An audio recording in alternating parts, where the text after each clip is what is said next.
Hello student, स्वागत है आपका हमारे यूट्यूब चैनल एजुकेशन इंग्लिश पर। इस वीडियो में हम आपको कुछ इस प्रकार के सेंटेंसेस बताने जा रहे हैं जिनमें कहा जाए मैं वहाँ नहीं जाता, मैं मैच नहीं खेलता, मैं टीवी नहीं देखता। इस प्रकार के सेंटेंसेस हमारे प्रेजेंट इंडेफिनिट के सेंटेंस होते हैं और ये हमारे नेगेटिव सेंटेंस होते हैं। इनमें हमें हेल्पिंग वर्ब डू डज का प्रयोग करना होता है। तो आइए जानते हैं कि इन सेंटेंस को इंग्लिश में कैसे ट्रांसलेट करना है।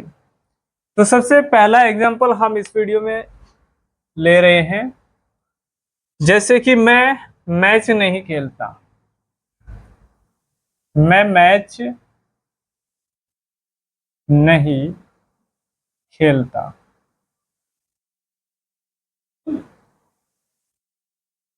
मैं मैच नहीं खेलता हूं।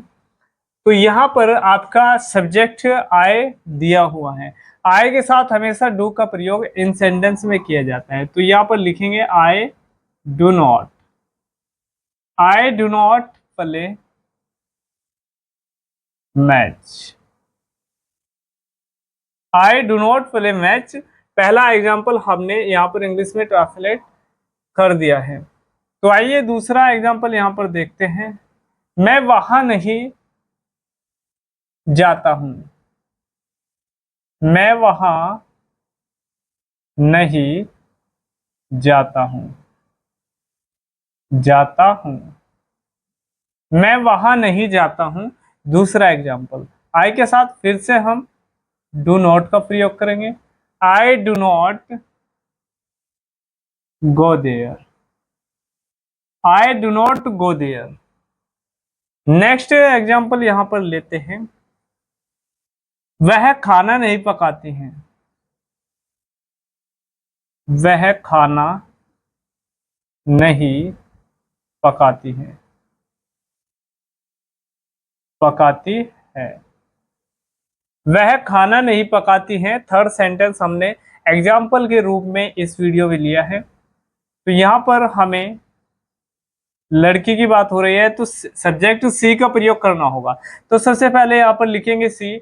नेगेटिव सेंटेंस है तो यहाँ पर सिंगुलर सब्जेक्ट के साथ डज नॉट का प्रयोग करना होता है। तो यहाँ पर डज नॉट का प्रयोग हमने सी के साथ में कर दिया है।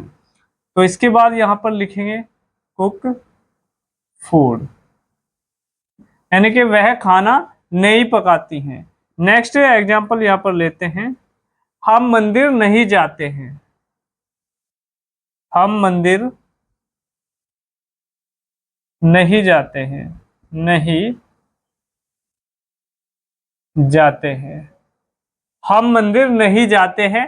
फोर्थ एग्जाम्पल यहाँ पर फिर से प्लूरल सब्जेक्ट वी के साथ यहाँ पर डू नॉट का प्रयोग करेंगे। We do not go to temple, we do not go to temple, यानी कि हम मंदिर नहीं जाते हैं। नेक्स्ट एग्जाम्पल यहाँ पर लेते हैं। वे मैच नहीं खेलते हैं, सॉरी ये हमने करा दिया है।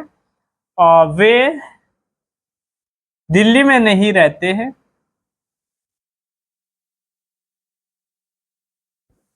दिल्ली में नहीं रहते हैं, वे दिल्ली में नहीं रहते हैं। तो फिर से यहाँ पर plural subject they do not, रहने को बोलते हैं आप live in Delhi, in Delhi. तो सबसे पहला एग्जांपल इस वीडियो में हमने लिया है, मैं मैच नहीं खेलता हूं। तो यहाँ पर सिंगुलर सब्जेक्ट के साथ में हमेशा डज का प्रयोग किया जाएगा और यहाँ पर आई के साथ हमेशा डू का प्रयोग किया जाएगा। और जितने भी आपके अन्य बहुवचन जो आपके कर्ता है, प्लूरल जो सब्जेक्ट हैं, उनके साथ में आपको प्रत्येक सेंटेंस पे डू नॉट का प्रयोग करना होगा। तो सबसे पहले यहाँ पर पहला सेंटेंस हमने लिया है, मैं मैच नहीं खेलता हूं। तो I do not, I do not play match, यानी कि मैं मैच नहीं खेलता हूं। नेक्स्ट एग्जांपल, मैं वहां नहीं जाता हूं। तो I do not go there, यानी कि मैं वहां नहीं जाता हूं। और थर्ड सेंटेंस, वह खाना नहीं पकाती है, यानी कि एक सिंगुलर सब्जेक्ट है और जैसा कि हमने आपको बताया कि सिंगुलर सब्जेक्ट के साथ में यहाँ पर डज नोट का प्रयोग करना होता है। तो सी डज नॉट कुक फूड, यानी कि वह खाना नहीं पकाती है। हम मंदिर नहीं जाते हैं। फिर से यहाँ पर प्लूरल सब्जेक्ट, तो we do not go to temple, यानी कि हम मंदिर नहीं जाते। वे दिल्ली में नहीं रहते हैं। दे do not live in Delhi, यानी कि फिर से प्लूरल सब्जेक्ट। तो आई होप, आशा करते हैं इस वीडियो में जो हमने आपको पास्ट सेंटेंसेस इंडेफिनिट से बताए हैं, जो कि आपके नेगेटिव सेंटेंस है, तो ये आपको अच्छे से समझ में आ गए होंगे। इन सेंटेंस में हमेशा डू डज का प्रयोग किया जाता है। सिंगुलर सब्जेक्ट के साथ हमेशा डज का प्रयोग और प्लूरल सब्जेक्ट के साथ में यहाँ पर डू का प्रयोग किया जाता है। और यहाँ पर आई के साथ में सदैव डू नॉट का प्रयोग किया जाता है। इस वीडियो में इतना ही, मिलते हैं नेक्स्ट वीडियो में। तब तक के लिए आप इंतजार कीजिए हमारे नेक्स्ट वीडियो का। और यदि इससे पहले की वीडियो आप देखना चाहते हैं तो हमारे यूट्यूब चैनल एजुकेशन इंग्लिश 2426 पर आप इससे पहले की वीडियो देख सकते हैं।